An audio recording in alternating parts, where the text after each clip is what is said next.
Bueno, pues con estos aires de primavera comenzamos este espacio radiofónico en el día de hoy, en Tanemir Canario, con esta entrega de patrimonio y tradición que se da en la mano, especialmente en estos meses, cuando comienzan todas las fiestas, con la llegada, como digo, de la primavera, de la cruz y de tantas cosas que son buenas. Alguien me dijo de entrada, tienes que hacerle una pregunta a Juan Manuel, ¿qué es eso de la invención de la cruz? ¿Cómo es eso de la invención de la cruz? Oiga, pues yo se lo pregunto, no se preocupe. Saludos a Juan Manuel Reyes Cornejo, buenas tardes. Buenas tardes. Y a Pepe Farray, que está con nosotros, buenas tardes. Hola, buenas tardes. Espérate, que está en el... Compañeros. Ahora aquí. Hola, buenas tardes para todos. Bueno, que Felipe lo disculpamos que hoy no puede estar, aquí de aquí un abrazo y bueno, pues sí. Espero que todo salga bien, Sí. y hoy no podía estar con nosotros por circunstancias de la vida, cosas que siempre suele, y los típicos mandaditos y en fin. Oiga, yo agradecidísimo, son colaboradores, como digo otros, y la nómina muy extensa. Y de antemano muchas gracias. Juan Manuel, entonces, ¿qué es eso de la invención? Hombre, yo lo sé, pero ¿para qué te lo digo? La iglesia celebra, bueno, hay que decir primero que los cristianos, según murió y resucitó Cristo, la cruz era un símbolo un poco maldito, no era muy reconocido, y la representación gráfica de ellos era un pez. Un pez. Después ya eso cambió y sobre todo cuando ya Roma de alguna manera establece la religión cristiana como oficial con Constantino y Santa Elena, que era su madre, que fue la que dicen que descubrió la cruz en el Gólgota. Y la iglesia celebra dos festividades litúrgicas, que una es el 3 de mayo, que es la que tú te refieres de la invención de la cruz. Exacto. Que celebramos en este municipio con, bueno, yo creo que es la fiesta casi principal. Y después tenemos el 14 de septiembre, que es la exaltación de la cruz. La exaltación de la cruz. Que hace referencia, en este caso muchas veces suele ir la cruz en el caso de mayo está desnuda, y en el caso muchas veces de la exaltación de la cruz en el 14 de septiembre va provista de la imagen de Cristo también, y el referente máximo que tenemos aquí en la isla pues es el Santísimo Cristo de la Laguna, que llegó en 1520 y que de alguna manera es una fiesta también equiparable a esta de los Realejos, con una exhibición pirotécnica muy, muy grande y que celebra precisamente al Santo Madero, que ya lo tenemos casi en vísperas de celebrarlo aquí también, con el tema de la invención de la cruz. Y después ya hemos explicado las tipologías de cruces, que pueden ser con motivo de un accidente, que son cruces expiatorias por un accidente, por un fallecimiento, se colocaba una cruz en el lugar donde se producía el hecho. Y después tenemos también las cruces de los Calvarios, que son las 14 estaciones, que suelen ir desde la iglesia del pueblo hasta el apartadero o humilladero que estaban las afueras siempre, que era el Calvario, donde acabamos de celebrar ahora el Viernes Santo, pues esos encuentros y esa Vía Crucis, con las 14 estaciones, las 14 cruces que están distribuidas en los distintos pueblos en el sentido del Calvario. Y después había también una orden de la autoridad de la jerarquía eclesiástica, en nuestro caso, para que se marcaran aquellos altosanos, lo alto de las montañas, que ahora, por ejemplo, la montaña aquí de los Realejos está próxima a celebrar el 75 aniversario de la Cruz de la Montaña, o en los cruces de caminos también. Pues eso, a grosso modo, es un poco para que los oyentes tengan una idea más centrada, cómo se entiende por parte de la Iglesia esa celebración litúrgica del Santo Madero. Bueno, pues ahí queda explicado, porque yo creo que la gente muchas veces, a ver, lo bueno de esto, Juan Manuel, es el hecho de que la gente quiere saber y que quiere que uno se lo aclare, es decir, entiende de que los que estamos aquí, especialmente ustedes, que son los que entienden el tema más, pues se lo expliquen, y se agradece mucho, porque dice, yo cuántas veces he oído decir la exaltación de la cruz, la invención. ¿Cómo que invención de la cruz? ¿Cómo que invención? Bueno, pues ahora le acaban de responder, así que ya saben algo más, y te dice, mira, Juan Manuel dijo en la radio.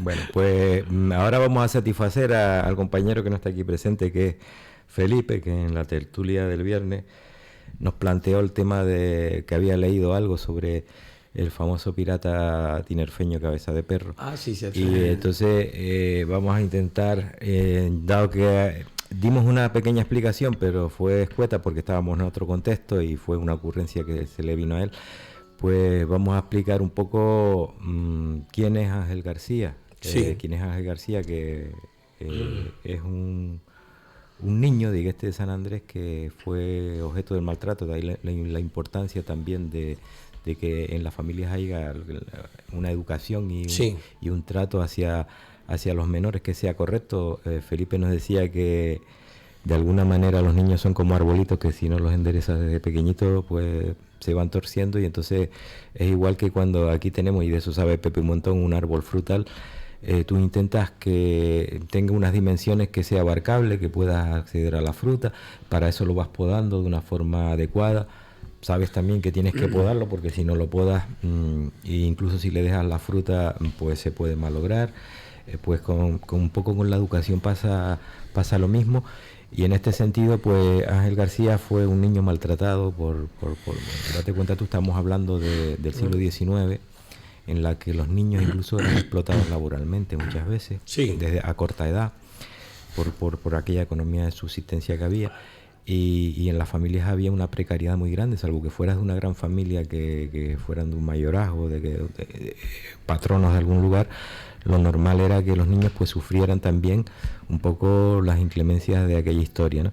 Entonces este chico seguramente se enrolaría procede de Higueste de San Andrés, que es un barrio de Santa Cruz, alejado, y del macizo de Anaga, y probablemente sufriría, aparte de esos maltratos, luego pues se vería obligado a buscarse la vida, y en esa época lo más práctico era enrolarte en un barco, meterte, y un poco es como la otra historia del corsario Amaro Pargo, que también mucha gente a veces los confunde o entremezcla las historias, porque aquí en Canarias, como todo se suele basar en la tradición oral, muchas veces la gente pone o quita cosas, y después también hay recursos literarios, y no solo ahora, mucho antes han estado de moda las novelas históricas, que tomaban un poco de la realidad, y después de ahí erróneamente se ha llevado a pie juntillas lo que dicen como si fuese verdad, y en realidad es una versión literaria, ¿no? Claro, entonces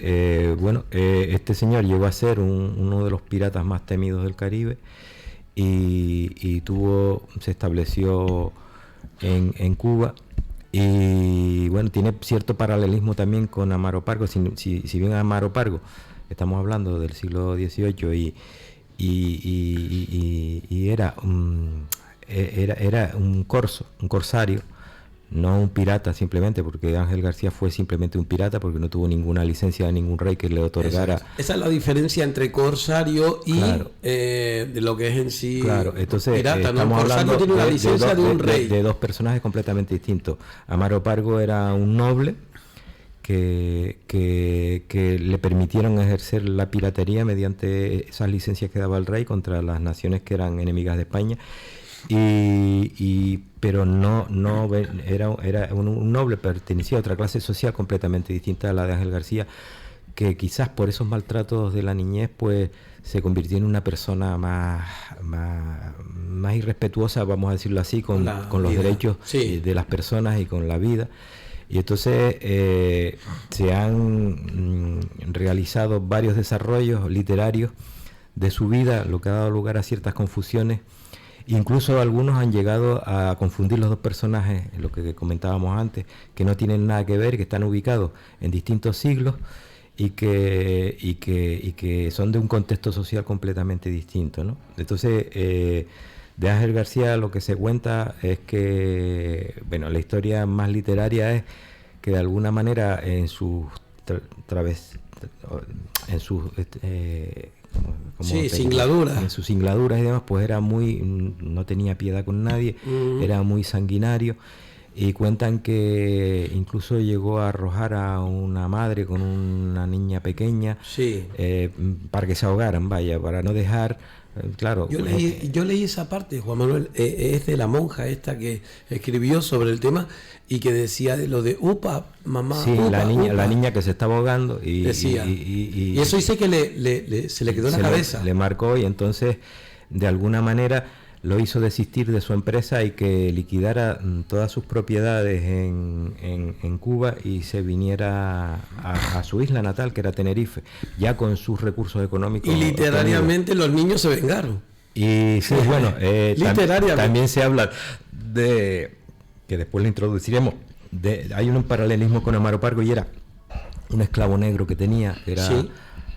Plácido Mandingo o algo así, le pusieron el nombre, y que este esclavo, por lo visto, ejercía el tema de la santería. Tú sabes que en Cuba eso está Sí. muy arraigado. Y entonces era un poco el que le advertía. Amaro Pargo decían que tenía como asesora a Sor María de Jesús, que es la mujer Sí, corrupta sí. que la conoció, porque él tenía sus hermanas también en el convento de las Catalinas. Por ahí pasamos, por ahí pasamos. Y este por otro lado, oye Pepe, tú cuando quieras, o te surge una duda, me interrumpes y me preguntas. No, hombre, yo estoy observando y yo en su debido momento si tengo algo. Y entonces, en el caso de Ángel García, quien tenía era a este Plácido Mandingo, que un poco mediante la santería le advertía de los riesgos, de los peligros que podía... Sí. Bueno, Además, pues, entra dentro, perdona, Juanma, entra dentro de esa etapa de la historia, donde después incluso, acuérdense ustedes con pues, lo que sucedió con Viernes, Robinson Crusoe, es decir, el salvaje, como dicen, el salvaje, no sé, que ahí había una forma de llamar a ese tipo de personas que eran como lacayos y eran fundamentales, aparecen en muchas de las historias literarias, algunas con suerte, otras no tanto, como es el caso de Iago con Desdémona y Otelo, ¿no? Que es el que hace que al final el hombre mate a la mujer, ¿no? Haciéndole ver que una mentira, ¿no? sí, entonces, a raíz retomando la historia esta literaria primera que tú me comentabas que habías leído, Sí. resulta que él, arrepentido un poco y con esa pesadilla que le atormentaba de esa madre y esa niña que se estaban ahogando, decidió retirarse de sus labores de pirata, y entonces se vino a Tenerife, a su isla natal, liquidó todas sus posesiones en Cuba y retornó. Y entonces dice que unos niños vagabundos que estaban en Santa Cruz, cuando lo vieron desembarcar con el loro, con toda la pinta de cómo se describen normalmente los piratas del Caribe, pues le empezaron a tomar el pelo y empezaron a intentarle tirar piedras, tal, hasta que llegó un momento en que eso se convirtió en una trifulca y tuvieron que intervenir las fuerzas del orden y lo identificaron, ¿no? Y ya habíamos dicho el otro día que él había ocasionado unos daños tremendos a la economía española, porque de alguna manera, al ejercer la piratería, interceptaba todas esas mercancías que iban y venían al nuevo continente. Y claro, había un interés, estaba, por decirlo como en términos actuales, en busca y captura también. Fue apresado en el castillo de Paso Alto, que era una especie de prisión, y después cuentan que fue ejecutado en Cabo Llanos, en lo que hoy es la Milla de Oro de Santa Cruz, donde está todo aquello del Palmetum y el Castillo Negro, toda esa parte. Pues cuenta también esa leyenda que pues le dio tiempo de hacer el galeón con el que él ejercía la piratería en una maqueta que curiosamente se ubica en dos lugares. En el Santuario del Carmen, que aquí incluso había un ilustre realejero que conservaba esa maqueta. Andrés Toste, ¿no? Exactamente. Y después también esa misma historia paralela se da en la ermita de San Telmo de Santa Cruz también, de que si allí hay una pequeña Son maqueta... como exvotos, ¿no? Son De cierta exvotos, sí, manera. eso lo regalaban los marinos normalmente, igual que las lámparas de aceite, que son esas lámparas de plata que hacen referencia al Santísimo, y que suelen estar en las naves principales de todas las iglesias, y que eran normalmente regalos, exvotos de orfebrería, que incluso algunas están grabadas con los nombres de los donantes y demás. Pues con los barcos pasaba lo mismo, y bueno, esta sería una historia. Y después hay otra historia que lo ubica en 1860 y pico, en la época de Isabel II, la reina Isabel II.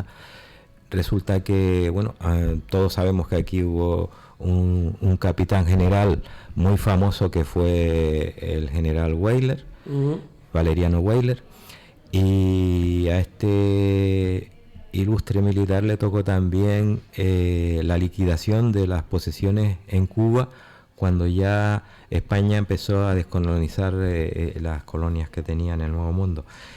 Y no empezó, sino ya finalizando prácticamente, porque estamos hablando de la época de Isabel II. Entonces, hay un noble que también es del cuerpo diplomático español, que es el Marqués de la Ensenada, que redacta un informe relacionado con Ángel García. Como ya decíamos, es un personaje real que fue vecino del siglo XIX de Igueste de San Andrés y que se dedicó efectivamente a la piratería. Allí tienen referencias todavía los vecinos de él y hablan incluso de dónde era la casa. Han intentado buscar sus tesoros en la Cueva del Agua, que es un lugar que él dicen que escondía cosas, no sé hasta qué punto, también puede estar un poco lleno de leyenda. Y en este caso, el Marqués de la Ensenada lo que nos dice es que el Estado español, para quitarse de alguna manera ese perjuicio que tenían con esa piratería que les perjudicaba el comercio, lo que hizo fue, en Isla Culebra, en Cuba, concertar una cita en la que se citaron Valeriano Weyler y Ángel García, para llegar a un acuerdo y que dejara de ejercer esa función y de alguna manera le facilitaban que se exiliara aquí a la isla y que no iban a tomar represalias con él. Entonces, por lo visto, este documento existe, ¿no? Existe. Sí, y es un documento en aquella época pues de los servicios secretos españoles y que la historia que nos relatan es completamente distinta. Ellos quedan para que él retorne a la isla, pero ya no es en las circunstancias de la historia anterior, sino que vendría y pactaría con unos enviados que tenía también Valeriano Weyler, y quedaron en que retornara a la isla, que liquidara también sus posesiones allá, retornara a la isla, y pactaron encontrarse en un lugar que era un antiguo campo de maniobras que había por la zona de Vistabella, de Villa Benítez, donde él ya venía, y entonces ya llegaban al acuerdo y lo sustanciaban de que lo dejaban vivir tranquilamente con sus propiedades y sus posesiones que traería o sus recursos, y no pasaba nada. Por lo visto, según algunos dicen que don Valeriano Weyler era muy ambicioso también, y lo que hizo fue que intentaran liquidar a Ángel García y quedarse con las posesiones de él. Entonces esto se supone que lo ejecutaron y por cierto, estábamos hablando antes del esclavo que él tenía, o del sirviente, que no sé si ya en el siglo XIX, este lo advirtió que no fuera, que con sus, supuestamente, esto también puede entrar dentro de la leyenda, con sus dotes que tenía de santero y tal, le dijo que aquello era una trampa y era una emboscada y que no hiciera caso, y él se quedó en Cuba y no participó de esa situación, y según cuentan, pues lo ejecutaron allí, y después, por lo visto, lo que traía y demás lo intentaron esconder allí en aquellos lugares.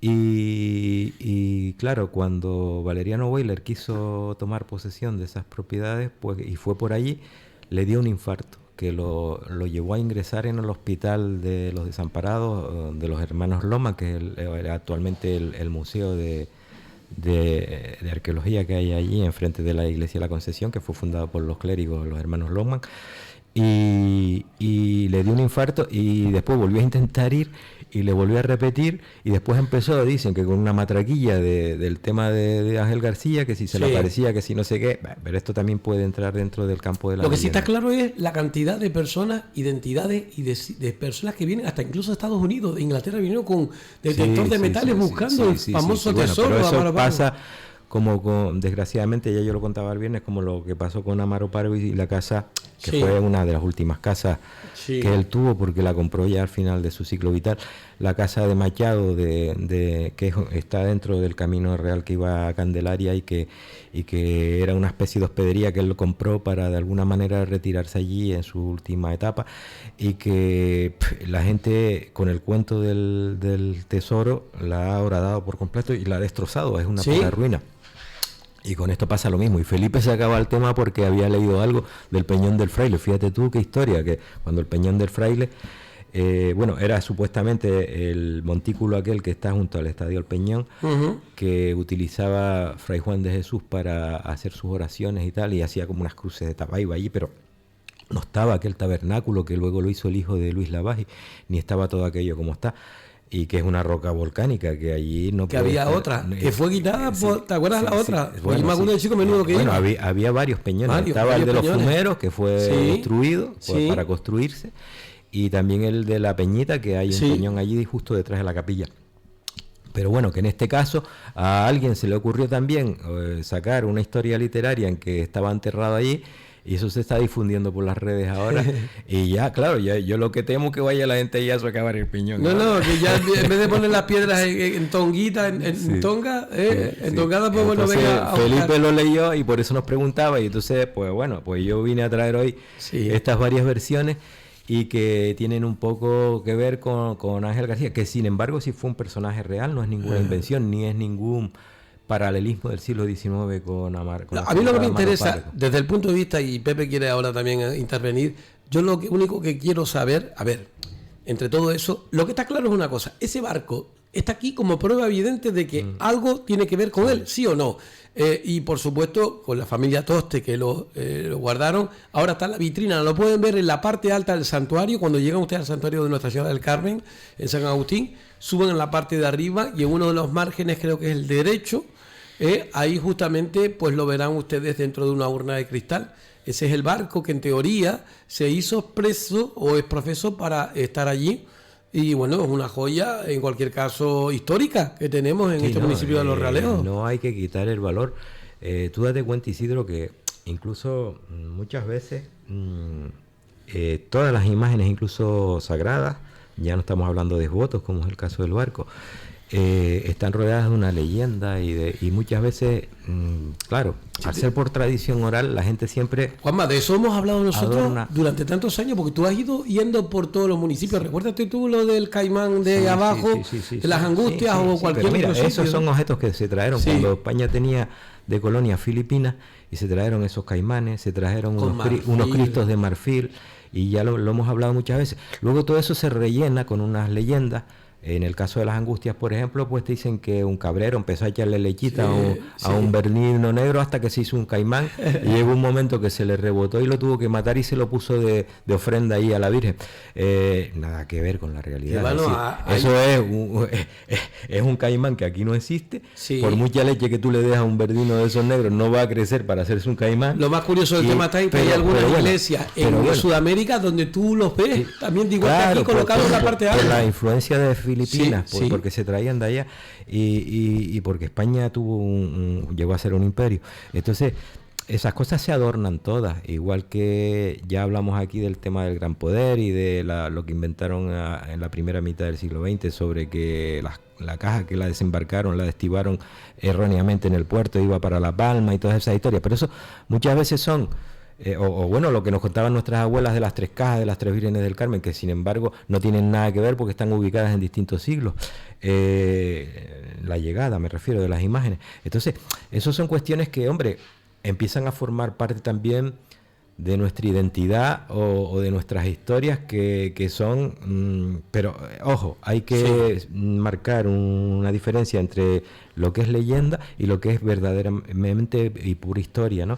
Entonces sí desmarcarlo, pero no si la gente también accede a la creencia y a reconocer su identidad por medio de esas historias que han sido historias orales, que eso es una pena que se haya perdido también, porque ya la gente no cuenta, los abuelos no le cuentan a los nietos las historias de ciego, ¿no? Porque ya se ponen a ver la tele o se ponen a ver ahora con hay internet, una incultura tremenda sobre nuestra propia historia. Todo eso es bueno que se fomente y que de alguna manera nos marca nuestra identidad, porque de alguna manera te da un arraigo. ¿Qué es lo que pasa? Que luego pasa como con las historias de los Reyes Magos, del Ratoncito Pérez, que, hombre, cuando tú llegas a un cierto nivel ya tú sabes lo que hay. Sabes lo que hay, pero no deja de ser bonito. Sí, es una idea original bonita. Y ese es un aspecto también que tiene la literatura, que mira, tú tenías una hermana que era una valedora, que era y que yo creo que ese aspecto tampoco hay que descuidarlo. Dentro de unos días la recordaremos porque será el día del libro. No hay que descuidarlo.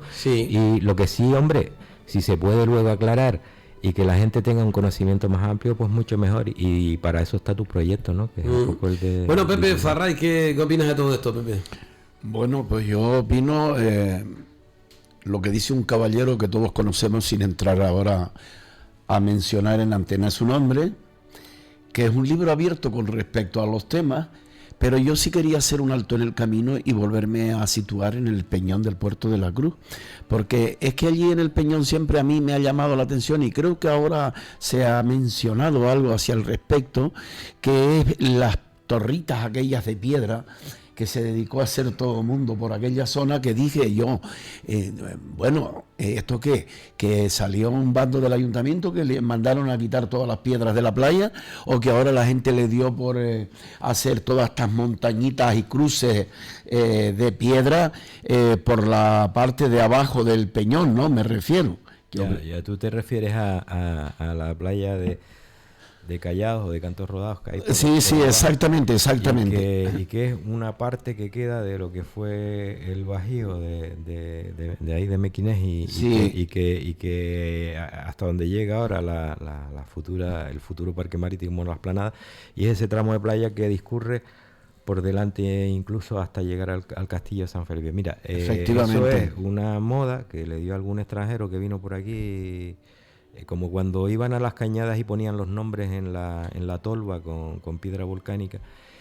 Y, hombre, no personas profanas, sino especialistas en el tema y amantes de la naturaleza, estiman que eso es un peligro, un riesgo, porque esas piedras caen, porque producen un efecto que no... Y entonces, efectivamente, por parte de algunos colectivos muy allegados al sector ecologista y demás, pues se procedió a la retirada de esas columnas de Cantos Rodados que montaban y que de alguna manera se equilibraban con su propio peso y la gravedad, y que es una cosa moderna, no es una cuestión que tenga nada que ver ni con el entorno, sí, que es un entorno histórico también, porque tú sabes que esa parte ahí fue donde se ejecutaron a los asesinos del señor Morris mediante el garrote vil, y fue la última ejecución pública que hubo en todo el país, y que de alguna manera fue una especie de escarmiento para que, porque tú sabes que los que mataron al señor Morris eran un carpintero y un maestro pedrero que tenían uno tenía unas necesidades familiares muy, muy grandes por su prole, y otro era un poco gastador. ¿En qué año fue eso?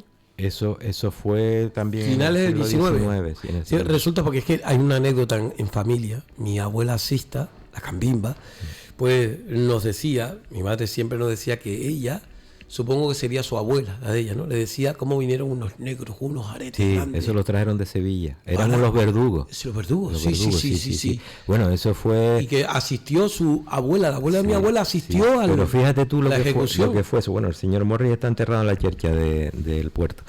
Eso fue, de alguna manera, claro, tú imagínate en pleno siglo XIX que había unas carencias y unas crisis económicas brutales, y habían cambiado los modelos económicos, y claro, aquí estaban los exportadores de fruta ingleses, es decir, irlandeses, pues tú imagínate, el señor Morris pues se lo cargaron para robarle literalmente, y por cierto el dinero nunca apareció. Nunca apareció, ¿no? Y claro, fueron detenidos. Primero tenían miedo que se escaparan y los llevaron a una cárcel en La Orotava que existía, creo que era el antiguo convento San Nicolás, la parte baja, y después se produjo todo el juicio que les hicieron y demás, y trajeron unos verdugos de Sevilla que estaban especializados en el tema de eso para ejecutarlos, y tú imagínate, los montaron en una carreta y obligaron al pueblo del puerto de la Cruz a presenciar las ejecuciones del garrote para que no se volviera a reproducir esa situación. Y ustedes recuerden cómo es el método de ejecución, de quitarle la vida a una persona con el garrote vil, que es como poner un tornillo, una madera, y el tornillo, darle vueltas al tornillo hasta que el tornillo pues fracture, ¿no? Sí, entonces eso fue también... Llevaba cierta teatralidad, sobre todo para que se respetara a esas clases más pudientes. Sí, claro. Y que no se volviese a reproducir otro incidente como este, que también hay otra situación muy similar que ocurre en la vertiente sur de la isla con el Marqués de Vilaflor y unos fusileros que había antes de que llegara la Guardia Civil a la isla. Y que todavía yo creo que no había sido fundada por el Duque de Ahumada, y que de alguna manera el pueblo de Vilaflor, ante la ambición y la avaricia del marqués, que se iba apoderando de todos los terrenos, les pagaron para que se lo cargaran en una de sus venidas de Granadilla a caballo, y se apostaron en una higuera y lo mataron. Y después lo llevó también los juzgados porque la cabeza de partido judicial era la Orotava, y se pasó casi todo el pueblo de Vilaflor por los juzgados de la Orotava, y les preguntaban ¿quién mató al marqués? Lo mataron, pero nadie decía. Sí, había, bueno. Bueno, pues esa es la parte. Sí, lo que pasa que, por ejemplo, yo creo que ahí tuvo que intervenir este hombre también, como para paralizar eso, que se dejase de hacer en las montañitas de piedra, como digo yo, en las crucitas, el nieto o algo de don Telesforo Bravo. Sí, el Coello. Jaime Coello. Jaime Coello, creo que tuvo que. Él con unos colectivos que trabaja fueron precisamente a retirar esas piedras, porque ya te digo, no es una cosa natural. Y bueno, y en las cañadas tú sabes que también se dio el tema, aparte de las pintadas en Fuentes Joco y todo eso, de ir por la zona aquella de Montaña Blanca y demás, y ver con piedras volcánicas puestos los nombres de personas o era habitual. Símbolos. Hay que recordar incluso, Pepe, ya entramos también en materia con Pepe Farray, que antes ir a las cañadas del Teide era una excursión más, y uno llevaba las papas con el caldero, buscaba la leña, hacía leña. Yo me acuerdo de Chico Menudo de ir a una excursión, una gira, y incluso con coches particulares y todo, y tú hacer de comer allí. Yo diría que antes, con respecto a ese tema que tú mencionas, las cañadas del Teide era más libre que hoy en día, y una de las razones son de estas mismas cosas que estamos comentando, porque la gente no toma conciencia de la naturaleza, sino la gente, en vez de embellecer, va más bien a entorpecer, a estropear. Y por eso yo creo que las autoridades han tomado esas medidas de restringir tantas cosas en lo que es las cañadas del Teide, porque yo recuerdo, bien tú has dicho lo de las piedritas o lo del nombre, en cualquier sitio, por decir así de alguna manera, se paraba uno, tendía el mantel porque llevábamos la comida, ese grupo familiar que ya, gracias a Dios, no, desgraciadamente, no abunda mucho eso de la unión familiar y tender el mantel. Porque y hasta de las excursiones o giras, que no se ven muchas. Queremos hacer una con el padre de Ángelo, en la cofradía de la pues yo, si me admiten, también me apunto. Pues venga, claro que sí.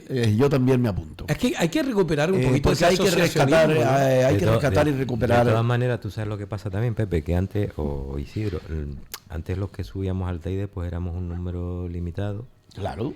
Incluso había zonas habilitadas. Yo recuerdo que eso se retiró todo. Había un bosque de pino insignia enfrente del parador, entre el parador y el Bayucanca. Incluso había una zona recreativa con mesas y bancos para que la gente llevara allí sus habituallas y hiciera sus almuerzos o sus Eso lo hicieron bien, quitarlo, porque eso no era dañino, pero no han hecho otras cosas bien. Sí, bueno, pero eso es como todo, Isidro.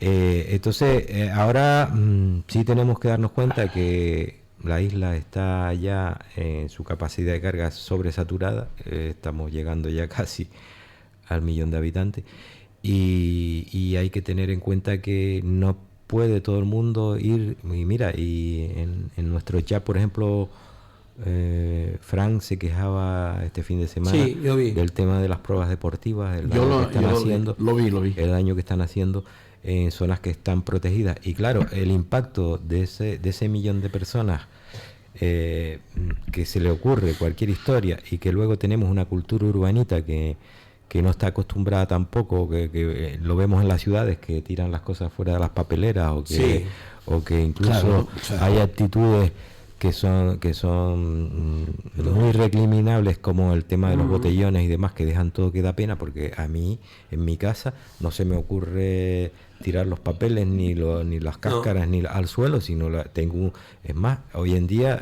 la persona que es consciente tiene que tener habilitados sus cubitos para lo que es orgánico, pero eso es muy difícil. Entonces nos tenemos que dar cuenta que nos estamos cargando el planeta, y que en ese sentido Mira todo lo que se montó cuando salieron con el tema de que iban a restringir los accesos a las cañadas, esa polémica que se montó. Ahora parece que todo se ha olvidado. Sí, pero eso yo quiero, Pepe, ir a ese punto. Nuestros padres, antes no había fuego, prácticamente, no habían incendios provocados por accidentes. Sí, bueno, nuestros padres no nuestros abuelos, vamos, voy a tirar una botella de plástico de usted. No, es que no es nuestros padres. Todavía me arriesgo a decir que viene de más hacia detrás con la educación familiar. Es que desde nuestros abuelos y bisabuelos, ellos te veían no solo una botella, porque antes tú sabes que se iba a las cañadas, la mayoría de gente transitaba las cañadas, pero muchos no en plan hobby, porque no es como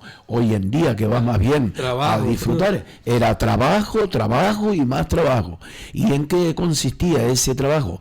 Pues como tenían el acceso que le dejaban para cosas, no para todas, porque otras eran controladas, como para limpiar las retamas, porque antiguamente esos incendios, pues en las cañadas, el que dice las cañadas, en nuestros montes, pues no se veía. También coincido con Juan Manuel en el sentido de que hoy también ya somos más número de gente y hay mucho más cantidad, pero antes, como tú bien has dicho, una botella plástica no, es que el sustento para la comida, a lo mejor llevaban una latita de sardinas y con esa sardina haría el que podía, el que las tenía, porque había mucha penuria. Y la lata no la tiraba. Y la lata te hacía un cochito de... Te hacía un cochito de ruedas de la goma de las lonas. O mi padre muchas veces la utilizaba para cualquier cosa como un recipiente. Y se reciclaba mucho porque no había tampoco tanto. Pero cenicero. No te dejaban que tiraras basura, eso es lo que me refiero. Y hasta para ceniceros.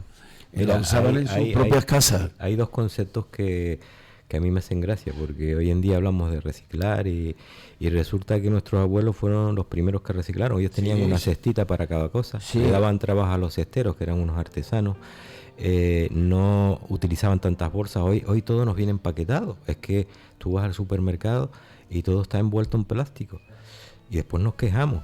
No, es que los mares están llenos y no reciclamos nada y vas y ni siquiera en tu casa tienes esas cestitas ni esas bolsitas que usaban. En mi casa había una talega del pan, había una lata del gofio, y todo era reciclado. Todo era, la lata era de una lata de galletas que había sido previamente, que había venido a veces hasta de danesas o inglesas, y todo se reciclaba. Ahora resulta que no. Yo recuerdo de que mi madre me mandaba a la venta con los botellines para que nos retornaran el dinero de... Hoy las botellas las tiramos en el contenedor. Hasta de lejía oro. Una cosa muy importante. Cuando hablamos de las cestitas, a mí me gustaría de que estas tradiciones no se pierdan. Y, por ejemplo, inculcar a los niños, porque tú le pones 4 o 5 cestitas así colgadas y explicarle el significado. Aquello se llama un cesto de asa para sembrar papa. Aquello se llama una canastra para las labores del campo. Lo otro es un cesto de cargar estiércol. Aquella es la barca donde se llevaba la comida. Y aquella es la cesta también donde se cargaba la comida. Y aquello es el cesto lavandero, donde llevaban la ropa para lavar a las tarjetas antes, a las fuentes, cuando antiguamente se pegaban.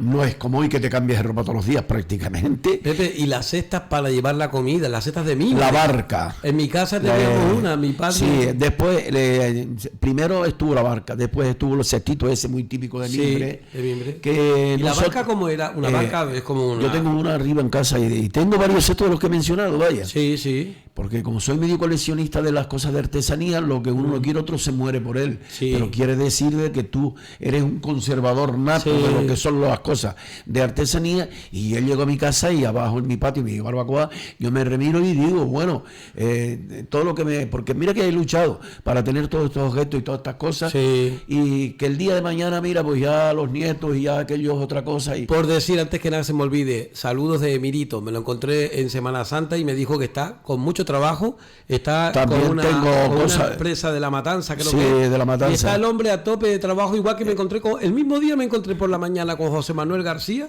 el chamizo, y con él por la tarde. Y los dos, y Y José lo que Manuel tuvo un éxito tremendo, nombraste, la última compra que efectué Sí. con Mirito, porque te lo acabaste de mencionar, la Raposa, pues yo la tengo en Mini, Sí. que la compré aquí hace Él estuvo un par de años aquí en Los Reales. Pinolere, y esperemos que verlos en mayo, porque la verdad son dos acicates. El caso de José Tremendo estuvo en Madrid Fusión con el Cabildo, y la verdad es que vimos imágenes y que nos llenó de ilusión ver a un artesano del Realejo estirado, escarranchado en el suelo haciendo sus cestos tremendos, ¿no? Y esos cestos que él tiene unas ideas tremendas, porque uno de los cestos que tenemos en casa, que él me regaló, es un cesto frutero. Sí, yo tengo otro. Y después, cuando se hace las gorritas, Sí, o tengo- eso, es tengo tremendo, otro, ¿no? tengo otro. Y lo otro que era como ¿cómo se llama? Lunch, ¿no? Que es como un cesto gigante, pero es para poner dentro una colchoneta. Para eso yo le dije, José, tú eso se lo vendes a los hoteles y te lo compran, José. Tú llegas a un acuerdo con ellos y te hacen eso, porque es increíble. Es como si fuese dentro de lo que es la piscina, tú pones 2 o 3 de esos, y son como esos que te En vez ponen... de las camas balinesas, Exacto. Hace el servicio de las camas valientes. Sí, más de todas fresquito formas, todavía. hemos nombrado ahora mismo que el que ha inventado hoy de nombrar hay que reciclar. Yo estoy de acuerdo que hay que reciclar, pero aquí quien primero nos enseñó a nosotros a reciclar fue nuestros familiares, Sí. nuestros abuelos, bisabuelos, nuestros padres, porque ellos no. Yo recuerdo que no se veía nada en los patios, un papel, lo que sea. Hoy mismo se ve, porque se les permite, no, la palabra no creo que sea esa, somos muy permisivos. Tú vas ahí, lo que es un botellón, o vas por la Plaza Charco, y yo me quedo parado, porque mira, el otro día me acaba de pasar a mí una anécdota muy curiosa. Íbamos a caminar para el Puerto de la Cruz, me bajo en el Bahía, nos bajamos en el Bahía y sigo el paso peatón, y cuando cojo me incorporo a la avenida que va para el pabellón de Santa Ella, a continuar por el lado abajo, que yo siempre hago un alto en el camino y me quedo a observar cómo van las obras de la piscina municipal del Puerto de la Cruz. Y me ve un grupito de niños, pero ustedes no dejan pasar. Y dice, esto es la vía pública. Digo, pública sí, pero la educación es que cuando pasan personas por ahí, ustedes no pueden obstaculizar lo que es toda la acera. Tienes que bajarte tú a la carretera para pasar. Tienes que bajar, pero después es donde yo, menos mal, porque después continué la conversación y le dije a mi mujer, ¿sabes lo que pasa? Que se hizo muy gallito porque estaba agrupado con un grupo. Después lo ves solo dice y te dice perdón. Entonces, por lo tanto, quiere decir que hoy no nos podemos dirigir a cualquier niño de estos para cualquier cosa, porque lo primero es que ves tirar a un niño el papel de Frito-Lay o de la Coca-Cola o del Acuario o del Nestí, y el que dice eso, tantas y tantas cosas que se hacen mal hoy en día. Y tú estás hablando de que estaba en un grupito y que por hacerse el machito y tal lo hace, pero yo te voy a poner otro ejemplo, y eso me ocurrió a mí trabajando, por ejemplo.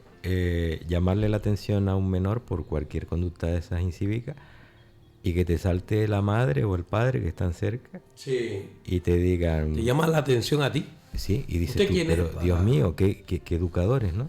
Sí, no, pero es que, a ver, yo estoy en decir, y vuelvo otra vez, ahora nombro al compañero Felipe, que tú lo habías nombrado anteriormente, yo estoy en decir que el niño es como el árbol, sí, el árbol lo siembras pequeño y lo tienes que enderezar con una varita para que no llegue al momento que se cambie, de que se cambie no tiene tendencia a que sigue recto. Entonces, tiene que haber una planificación, tiene que haber una educación de fondo, y eso radica desde el propio hogar de tus padres. Cuando tus padres recibes una buena educación, ya eso se nota hasta en los colegios. Lo que pasa es que cuando hay unas familias desestructuradas, que ellos ven todo en la casa, hay que levantar el plato y desgraciadamente también, Pepe, unos padres que no han recibido educación. Pues yo te puedo comentar de historias que observé en mi trabajo, de por ejemplo, y que lo tienen que padecer desgraciadamente los docentes, de ir una madre, por ejemplo, cuando formaban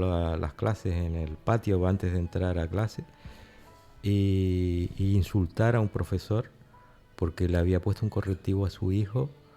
Es decir, algo que tú dices, pero bueno, se está perdiendo el norte, se está perdiendo, y el principio de autoridad de los docentes también, que son los enseñantes, no son los que educan, está cayendo hasta el punto de que incluso los propios educadores, que son los padres, después van a recriminar a los docentes. Así hay de maestros que están con depresiones y con historias. Me lo dice, me lo cuenta. Me lo dice, me lo cuenta. Lo tengo en la propia familia, los profesores. Y me cuenta cada historia que coincido con Juan Manuel. Sí. Y eso lo sabemos todos los padres. Es que es la obligación del profesor. No, el profesor no es la obligación de educarlo. ¿Sabes lo que pasa? Que también Es la obligación de enseñarlo. La educación lo tiene que enseñar ustedes. Sí, tiene que tener unos principios. Pero ¿sabes lo que pasa? Que antes nos enseñaban nuestros padres no a ser el más mejor, como dicen por ahí, ¿no? Sí, no ser la persona, no ser el líder, no ser el que machaca. Tú tienes que pisar para llegar arriba. Eso nunca nos enseñaron nuestros padres. Nuestros padres no nos enseñaron a ser cruel con un enemigo, con una persona que un compañero de clase es tu amigo, no es tu enemigo, ni en la nota, ni en las carreras, ni nada. Cuando íbamos a la playa, yo me acuerdo de eso, ¿no? Íbamos a la playa del Socorro en verano y le gustaba a jugar al fútbol y eso, y hacer competiciones de carrera. Y yo nunca vi a un padre decir, machácalo, nunca vi decir a un padre, mira tú, este no corre nada. No, al contrario, cuando terminaban les daban el abrazo y los chicos extenuados con el corazón en la boca, haber corrido son metros en la playa de un lado a otro del Socorro, llegar y abrazarse, no decir yo soy mejor y tú has perdido. Eso nunca lo vimos. Mira para aquí, tenemos la prueba hoy, que es la prueba evidente que con respecto al deporte sucede esto en los pueblos y en muchos sitios, bueno, y en las ciudades también, no cabe duda. En respecto al deporte, estos insultos yo los viví in situ cuando yo tenía las explotaciones de la cantina de la Unión Deportiva Realedo, de las gradas, y ese vocabulario, que no lo voy a nombrar por aquí en antena, ese vocabulario que ya a todos nos viene a la mente, qué vocabulario puede ser el que yo me reservo ahora de no comentar. Pero machácalo y dale sí, por supuesto, de eso un montón. Yo creo que el deporte, mucha gente, mucho padre, si tiene un hijo que está en el deporte, yo creo que lo que hay que tener esa tranquilidad y esa paciencia para que le enseñe a su hijo esos modales, no saltar al campo, porque yo pienso para mí que el árbitro está cumpliendo con una misión deportiva, vamos, está ejerciendo su trabajo. Sí. Lo que no es de recibo que salten a las gradas, al terreno de juego para insultar y armarse la tangana, como en muchos estadios y en muchos campos de fútbol. Con respecto a eso se ven un montón de mogollones de riña, de pelea. Y ¿sabes una cosa? No es de recibo. Es difícil, Juanma, incluso Pepe, ¿sabes por qué? Estando en una cita de un médico, había un chiquito, un jiribilla, el típico niño jiribilla de 4 o 5 años que hace, bueno, más, que él tenía más, 6, 7, ya tenía ya más edad porque hablaba bien y todo, ¿no? Y el padre le decía a la pareja que estaba mayor allí, como diciendo, ustedes no tuvieron hijos, que tienen nietos ahora. Pues los chicos son así. No era capaz de llegar de decirle al niño, no, mi niño, no estés saltando, no estés brincando, no estés, porque el chico es que estaba, alboreado que no vea. Entonces, decirle, oye, ven para acá, sujétalo. Tampoco es como hacían antes, que te daban un pellizcón y te quedabas quieto ahí hasta que se tocaba, ¿no? Ni una cosa y otra. Lo que pasa es que, claro, antes había que ver con qué se podía, con qué no se podía y cómo era la vida, cuidado, ¿no? Pero no se justifica nunca ese tipo de cosas. Pero lo que sí es cierto es que tú lo que no puedes hacer es, yo tengo a un hijo así y todos tienen que sufrirlo. No, perdona. Si tú tienes un hijo así, busca métodos.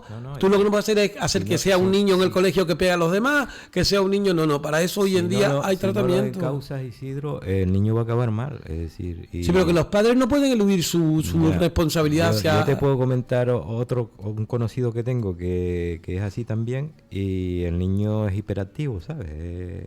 Pero bueno, eso es una dolencia que se trata. Pero eso lo tienes tú que modificar. Y bueno, en sus locuras y en su historia le da un empujón a una niña y le parte la dentadura. No. Entonces dices tú, oye, son niños pequeños y todo lo que tú quieras, pero eso no se justifica. Y al niño le tienes que hacer ver que a esa niña le ha producido ahora unas consecuencias y unos perjuicios, que tiene unos dolores, que no puede comer, que se le inflama la boca, y no se puede decir que todo es llano y que porque es un niño chiquitito y en ese sentido nos estamos equivocando mucho. Mira, a mí me tocó mi madre para que me espabilara, porque siempre andaba a la falda de ella. Me mandó a un colegio que que no tiene nada que ver con los salesianos de la Orotava, que eran los otros salesianos de Santa Cruz, que eran una fundación que al principio estaban en Galcerán y que se llamaba el Asilo Victoria, y que era para recoger precisamente a esos niños de familias desestructuradas, de señoras que ejercían la prostitución en la calle Miraflores, y aquello era como una especie de internado.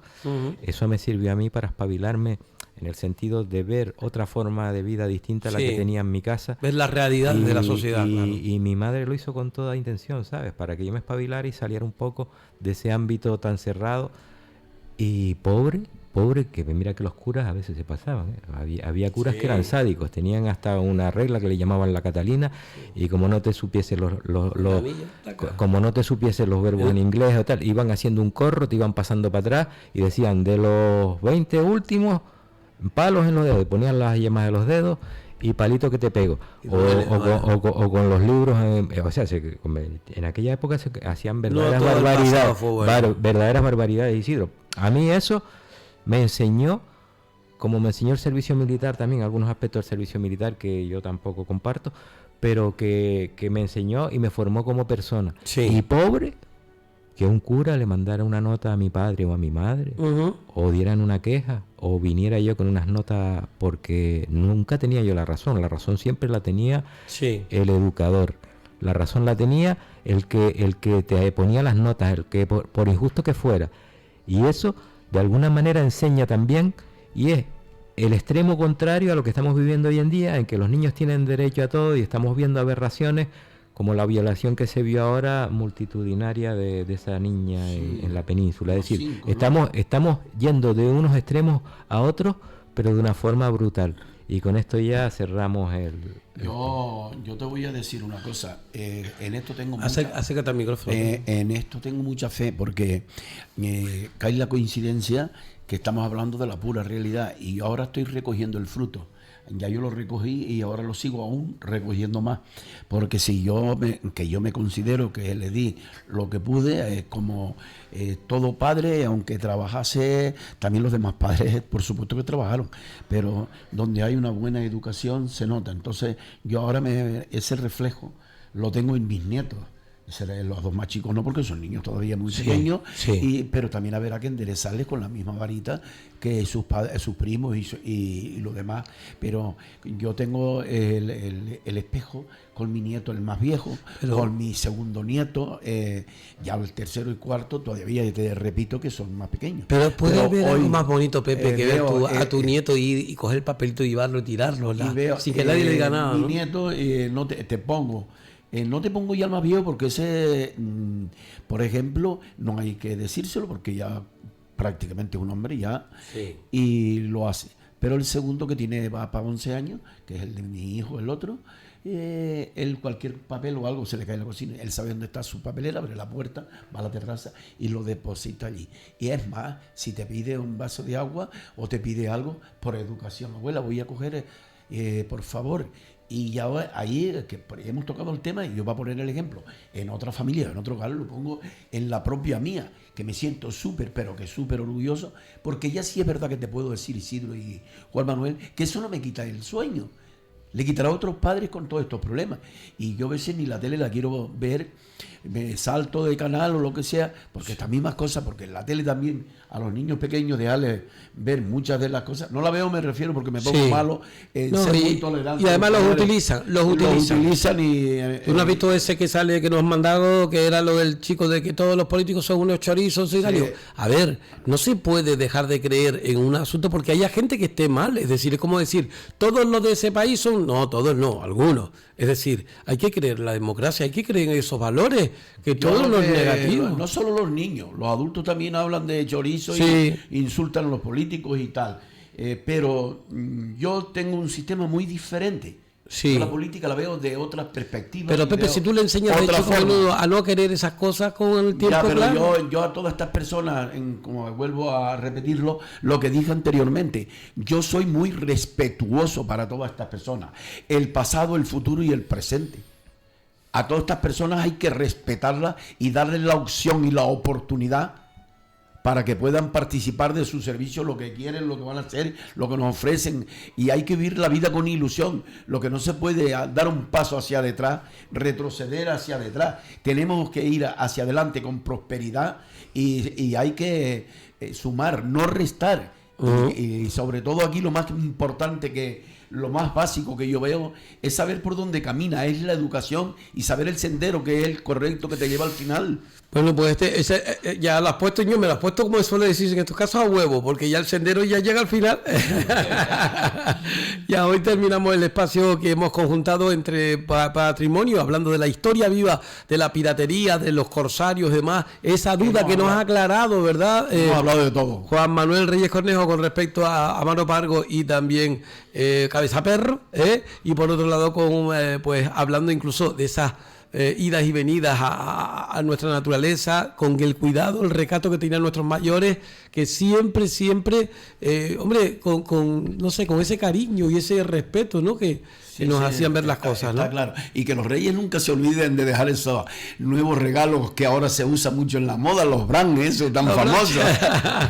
La verdad que estaba muy bien el blanche que estuvimos en el Liceo de Taoro, con ese regalo, que por cierto desde aquí quiero mandarle un fuerte abrazo a la Asociación de Vecinos Pinoleres, que hace mucho tiempo que nos había regalado, y que en esa colaboración, como a muchas otras entidades que colaboramos, nosotros activamente en la Noche del Miedo, Ángel, desde aquí, muchísimas gracias. Ya desde aquí también a Ángel Benito. Sí. Quiero mandar un abrazo, que hace tiempo que no hablo con él, ya tengo ganas de verlo y saludarlo. Sí, señor. Y nada, y también por supuesto a esta gente ayer con el servicio, el sábado, perdón. Sí. Ese servicio y esa amabilidad que le caracteriza, y la verdad que tenían muy buen aspecto. Y bueno, no estoy haciendo campaña, pero por lo menos darle las gracias. Con el debido respeto y con el agradecimiento al director de la gala, a Francisco Fraya, y también por supuesto a don José Arbelo, Pepe Arbelo, como uno lo conoce, como gerente, y después también a la propia directiva, presidida por Carmen Leyes, agradecidísimo de que cuente conmigo un año más en la presentación de esa elección de la Romero Mayor. Allí estaré. De la fiesta de la Villa de la Orotava 2023, el próximo Dios mediante 11 de junio. Sí.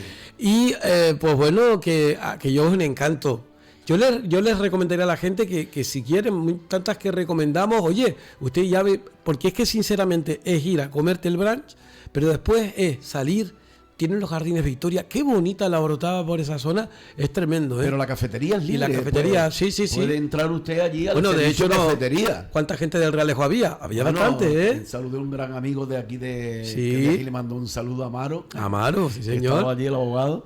Y la verdad que Amaro, gente de los Realejos había un montón. Sí. Y lo que es la entrada principal del Liceo Taoro te ofrece unas vistas panorámicas, tremendo. Te ofrece, y luego la limpieza y esos jardines. Y si mira frente, que tiene el Jardín Victoria, sí. Vamos, sale ya con completo. Y quien dice eso, dice aquí el monasterio, por ejemplo, o dice pues el Hotel Rural Ventor, donde sea, donde quieran, ojalá. Sitio, porque hay mucha gente que viene de un lado a otro, ¿no? Y una cosa que es muy importante, ya lo hemos nombrado, Felipe hoy no puede estar con nosotros, pero Felipe, desde aquí te recuerdo que el viernes que viene a mí me gustaría subir a la... Vamos a ver si lo habla con Pepe para este viernes. Por eso es que si no después se nos pasa, porque si no podemos volar la gometa. A ver cómo está él, si le sale todo bien, que está ahí solucionando unas cositas pequeñas. Sí. Dentro de lo que cabe, por supuesto.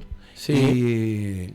Y lo organizamos para el viernes. Claro que sí. Que tenemos que avisarle al compañero Pepe, que es el presidente de esa comisión. Y si no para el viernes, para el sábado de la mañana sí van los chiquillos. Sí, y ahora mismo la cruz de la montaña es el 75 aniversario. Sí, cierto. Y la verdad que... Pues con Pepe desde aquí, nuestro... ahí y a todos sus colaboradores, Isidro, porque yo tengo 3 hijos en el Valle, no sé si tú lo conoces. Sí.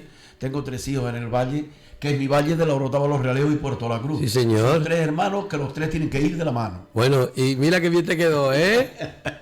Y después, sin olvidarnos de Santa Úrsula querida, que siempre hay por la supuesto, chica, la pretendida, ¿no? Que, por cierto, tiene una cantidad de comercios.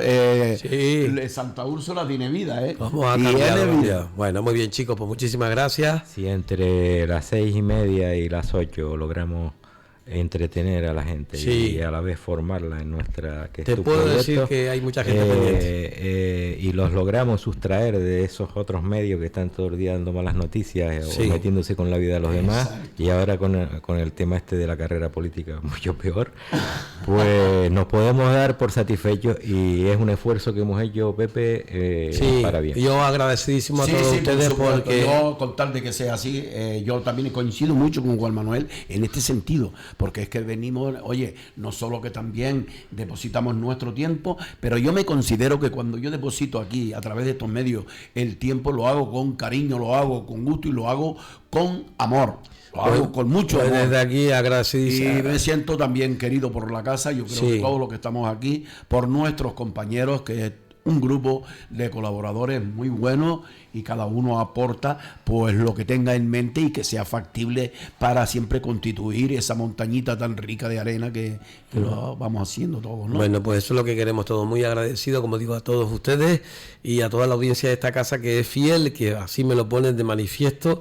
Miren, una anécdota que mañana la voy a hacer con editorial. En el bar resulta que llega alguien y hace un dibujo tan bonito como este. Me dice los chicos, dice, Isidro, ¿eso es alguien que lo hizo y lo dejó? Y lo dejó allí. Dice, L23, no sé exactamente qué. Hombre, 23 será el día del libro, me imagino, ¿no? 23 de abril. Pues, El árbol y yo se titula. Pero me gustó tanto porque dibuja floresta, dibuja naturaleza, dibuja vida. Un árbol, quien a un buen árbol no puedo decir, Buena sombra sombra le cobija. buena ¿no? sombra le cobija. No, y lo que nos dice Viera tiene una expresividad de los árboles que hoy vamos a poner, Pero vamos a eso, recorrer los árboles de Isidro, Viera. tal y como está, tiene un Sí, significado. sí, seguro, sí. Esa sí. persona estaba pensando en muchas cosas y tenía ese papel y estaba dibujando, que le salió así, Sí. porque le salió. A lo mejor estaba matando el tiempo y pensando lo que iba a hacer con respecto a... Bien a eso, acordándose de otras cosas. Pero está muy bonito. Muy bien, bueno, Muy pues por bonito. aquí lo tengo y yo no sé si quiera recuperarlo, aquí lo tengo, ¿eh? Así que aquí lo tengo y lo voy a poner en mi face, para que la gente lo vea. Ahí lo tenemos. Vida ante todo, vida, que es lo que queremos todos, y vida en paz y con felicidad, lo máximo que podamos. Chicos, muchas gracias. Un De saludo. nada, Isidro, Adiós. gracias, adiós. Adiós. Buenas tardes.